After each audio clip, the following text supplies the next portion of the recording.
Welcome back to Slippin' Transmission. We're twice a day. We just talk about random shit on my trip home, on my drive to and from work. Market's flat. Crypto market's flat. Pretty much both markets, traditional and crypto markets, flat. I haven't really listened to a lot of stuff today, but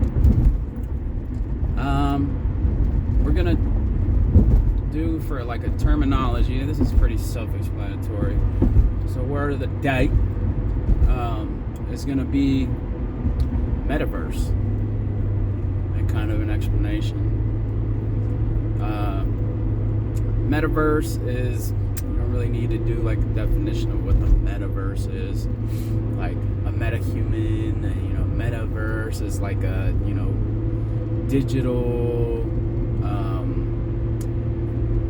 reality sort of. Like it's all the stuff that exists on the in the metaverse. How do you explain that? I mean, that's weird. Like it's self-explanatory, but it's hard to explain in words. So what is the metaverse? Metaverse is like the alternate fake digital reality, like 3D, right? If you got those 3D glasses, not 3D, virtual reality like an Oculus, that world, being able to, like there's digitally tangible items in there that you can manipulate, or different levels you can change. I played this OSHA safety game. He's looking at me hard. Fuck the police. Motor vehicle enforcement.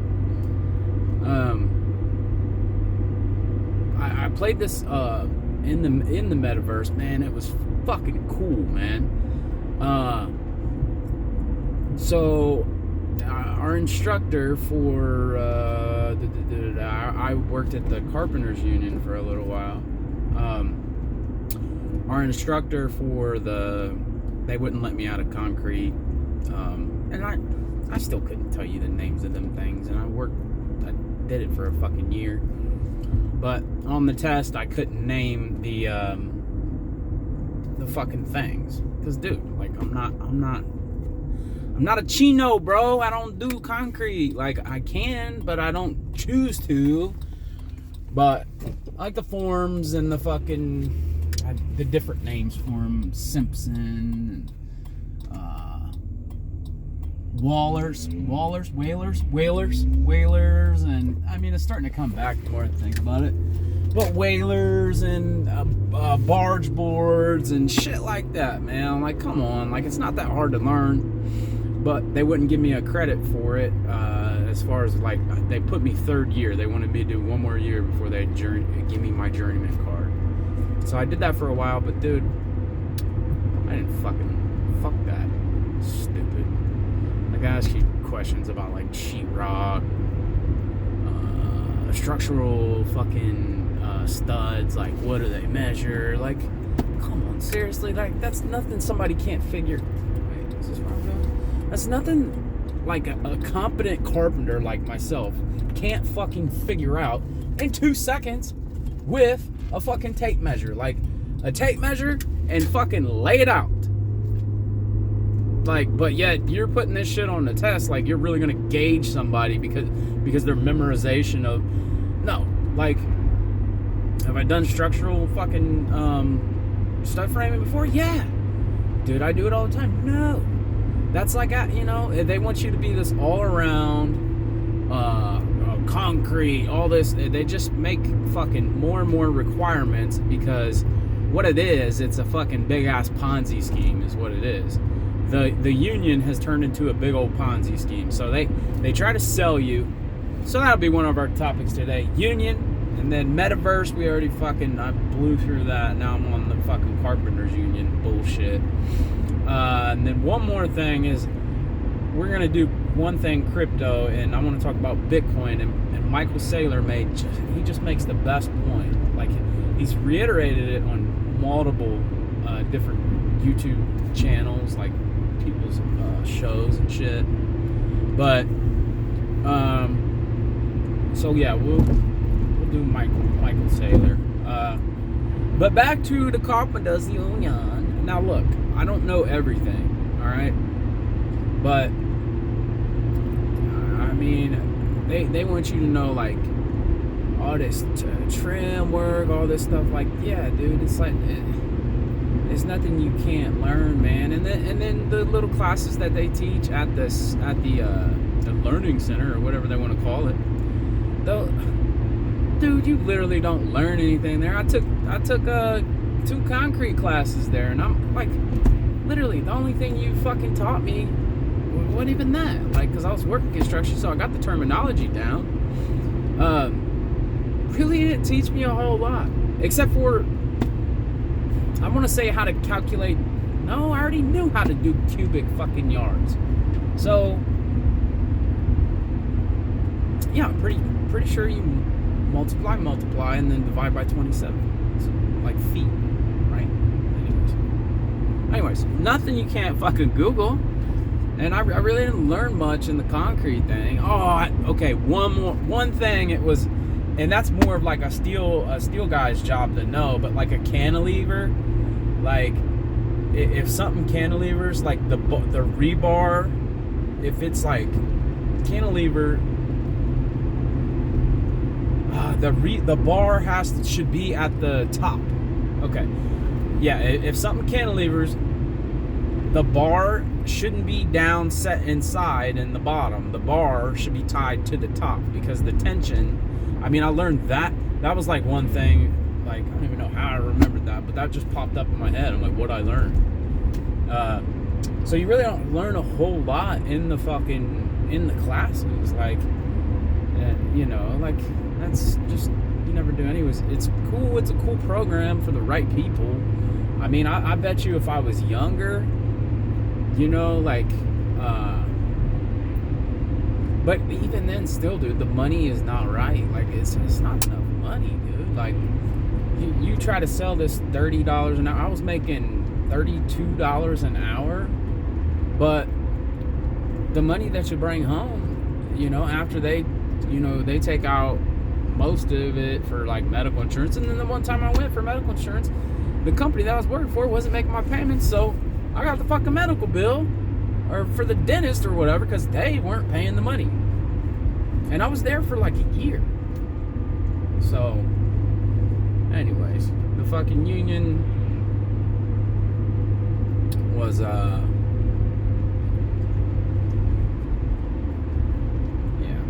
the union was not for me, man. Like, they want you to know all this crap. What else? I mean,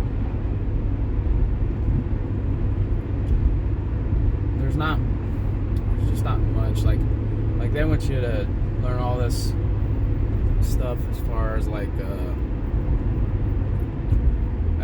being a carpenter, like, you know, the concrete, like they're talking about finishing, and like basically the concrete company that I worked for, they used me as a laborer, not a fucking carpenter.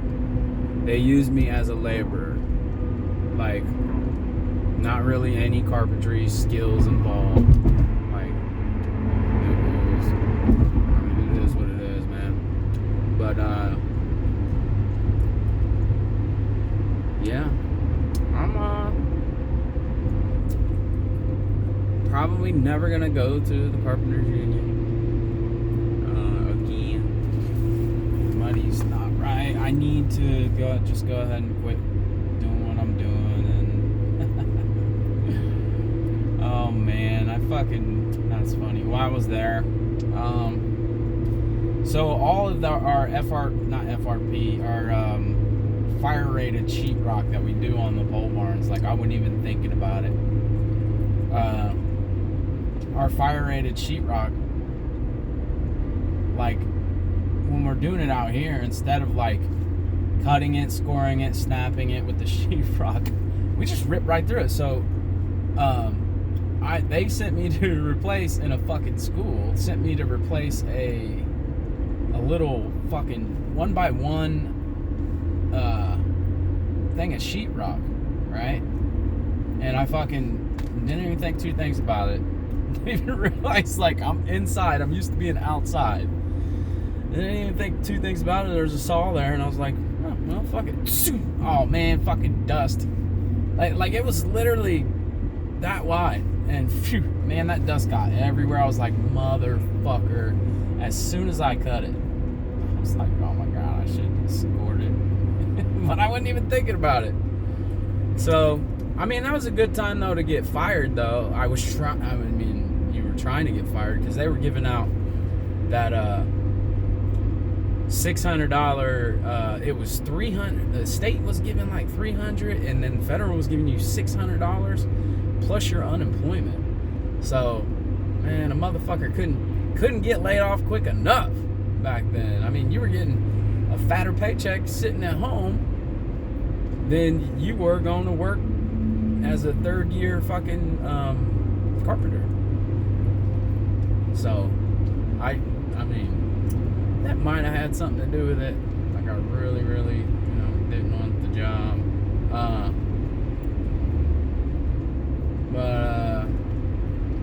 Yeah, that was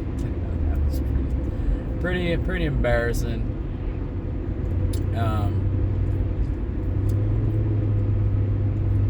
But they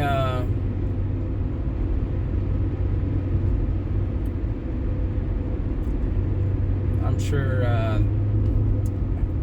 the union's not going to really survive, man. They're just not. They're losing people. They're fucking desperate for help. Nobody wants to do that kind of work anymore, man. The Carpenters Union is like literally the most underpaid people. Like, nobody wants to do that shit. They max out, I think, at 38 or some shit. It's like 30. I can't remember what their pay scale was, but it's not that great. It's really, really not that great. I mean, I want to say I was making 32 while I was there, and that was third year, and like your fourth year, you make like 38 or something like that, and you got to factor in like taxes to that shit too. Like, it's not that good, man. Like, and I mean, pretty much all you get is 40 hours. I mean, it's not like you can. None of these companies are fucking paying time and a half and, like, working people. It's a fucking 8-hour gig. Boom, boom, you're done. Like, there's no extra time or anything. So,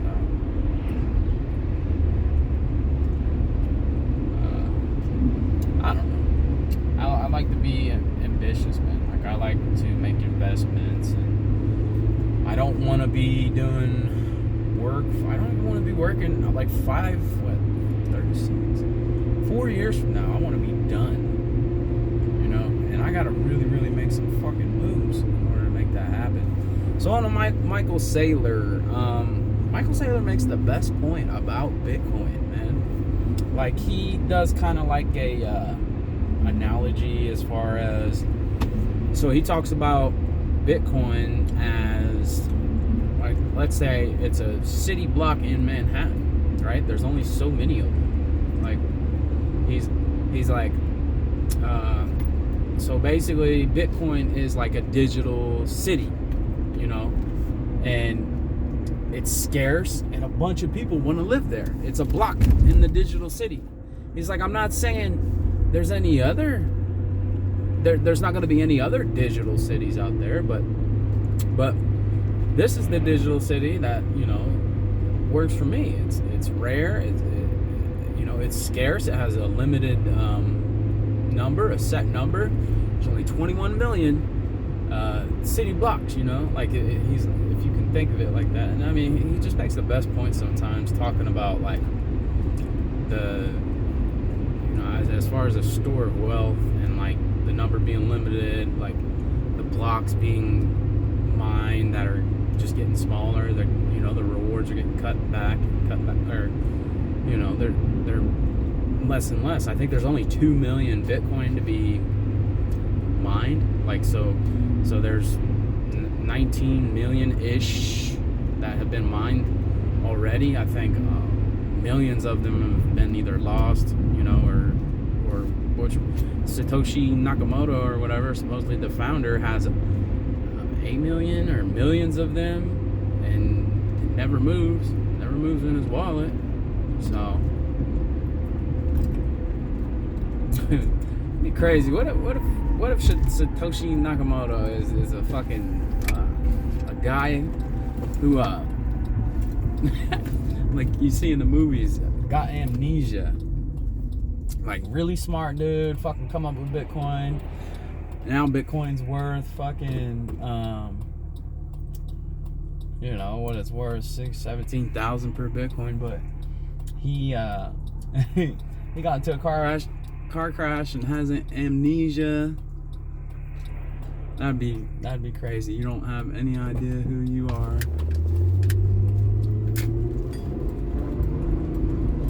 And you have 1 million Bitcoin, or however many he's at. You got 1 million Bitcoin worth 16,000 a piece. So you got 16,000 million. So you got $16 billion. You got $16 billion. Don't even know it. You got the private keys to it that you got somewhere. But I don't know. To me, that's a really good analogy for like Bitcoin. Yeah, funny thing is, like, I don't even fucking own any Bitcoin. I own a ton of other, like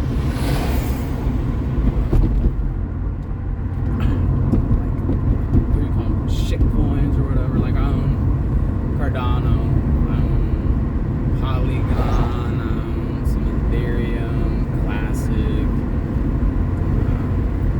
some Dash, some Zcash, some XRP. What else do I have? Some XRP. I got. I have a hard time. Oh, H-bar. I got a big old bag of H-bar.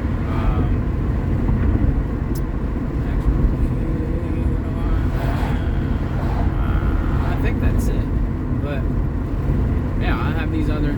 Oh, I got some Quant QNT. I got some Quant. I got some Solana. I got some other shit coins you probably never heard of. I got Project Quantum Qubit. Project Quantum. Supposedly it's going to be a game. Project Quantum is supposedly going to be a game on Unreal 5. What is it called? Unreal 5, I think it's called, or something like that. Anyways, I think gonna be the first game on blockchain somehow. I don't know. I gotta look more into it. Though I remember hearing about it and seeing video, and I was fucking hyped about it. So I threw a BNB into it. Maybe half. Anyways, and it's still worth. I think it's worth 1.5 BNB, and BNB is like $300. Yeah, I mean it did go all the way up to like $7 grand though. Like, it went up a lot. It was worth like $7 grand. I didn't sell it.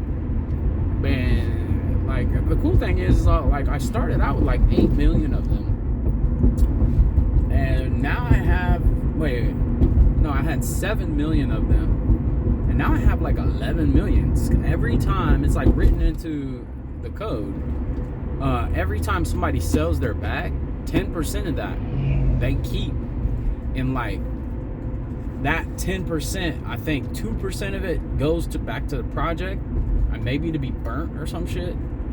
It's something like that. So 10% of your, whenever you make a sale, any sale, like even if I gift my friend like 100,000 of them, right?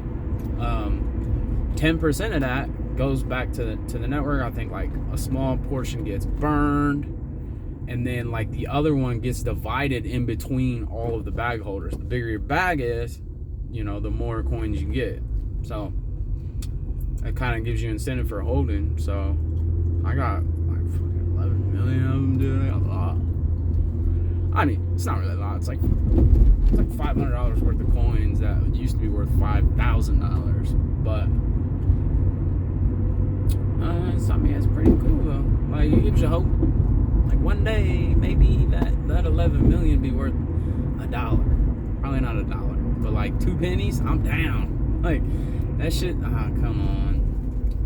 That shit worth 2 pennies.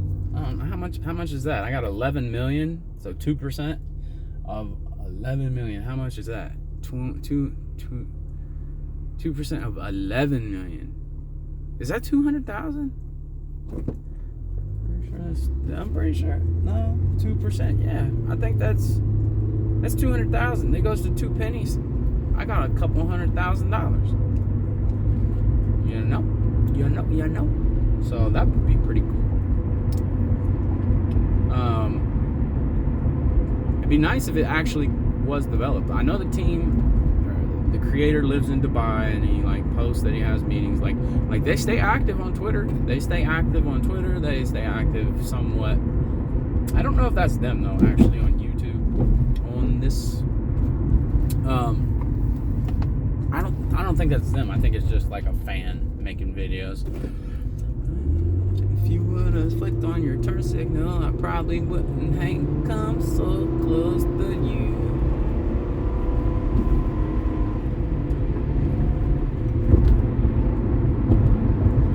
But truck speeding. Okay, there's a semi here. He's gonna start hitting his brakes. I'll go around him anyway. City blocks, Manhattan. What else we got? XRP. XRP has, what do you call it? XLS20. You know what that is? You can create, trade NFTs on XRP network. How fucking cool is that? I have an NFT. It's called a Bored Ape Yacht Club. I had 2 of them. I should have moved through that. I had 2 of them, but I was trying to move the one to the other wallet, and so I had both my wallets set up, and I was like, all right, I'll just set this for 10 XRP. I thought it would be like a limit order, like a sale price, and I fucking set it for 10 XRP, boom, and then all of a sudden, like I was scanned it, was about to swipe it in my other wallet, and somebody else fucking bought it for 9 XRP, 9.5 XRP, and I paid like 500 XRP, which, I mean, you win some, you lose some. I was pissed. I was throwing my chair across the room. This is fucking stupid. Like, nah, dog. What's stupid is you for fucking doing that and not looking into it first. Playing with fire, you can't always win. So, yeah, anytime you got to go put a bid on your own NFT for like put a buy order bid, and then accept it with the other wallet, not just put it up for sale, because then anybody can buy it. So, I mean, I could have did it with like, I don't know. I have a feeling that NFT too was cool. He's smoking a doobie. That's probably gonna be worth a lot of money one day. I'm probably gonna hang myself over that one. Nah. Hopefully the fucking project fails. Hopefully the project just fucking goes into the dirt, man. Fuck Bored Ape Yacht Club on XRP Ledger. No. I mean, I still have one. The one I have is gay. He's wearing a fucking like a folded tin foil hat. Stupid. The one I lost was cool. I have a bid on it. I keep trying to buy it back from the guy. I raise it 100 XRP every week. Right now it's at 300. So for 3 weeks I've been trying to buy my own NFT back from this dude. I don't know if he's gonna do it. I bet you if I put like which a mint is worth 900. I bet you if I put a mint on there, he would fucking sell it to me. But I mean, that's 900 XRP.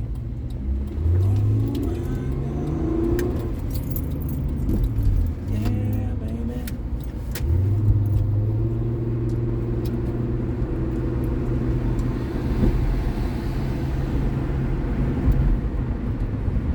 Had to get up there, old slowpoke Joe. Fuck. 82-year-old Joe didn't want to turn at that light for some reason. Wanted to ease into it. Well, I'm in town now, so anyways, I need to start concentrating on this show and the format of it, and maybe grow this channel. I'm gonna do some research tonight. What's a good way, or maybe just listen to other people's shows. I don't know. I'm gonna see how they form theirs. I like Hotep Jesus' show, and him and Uncle Hotep. They flow. Like they talk about stuff. I mean, they're really like they get updated on current events and shit. Maybe I need to like read more news and stuff like that. Maybe that's what I'll do. I'll do another episode tonight when I go to the gym here. I'm gonna read some news, some current events, and maybe I'll even go live. We'll see. Alright, well anyway, I'm here in town. This is a short show, but in a couple minutes I'll be home. I don't really have anything else to talk about. Except for traffic. It's nice and partly cloudy, sunny. Is it partly sunny? Temperature is about 45 degrees here in Des Moines, Iowa. Anyways, God bless you guys. I am out.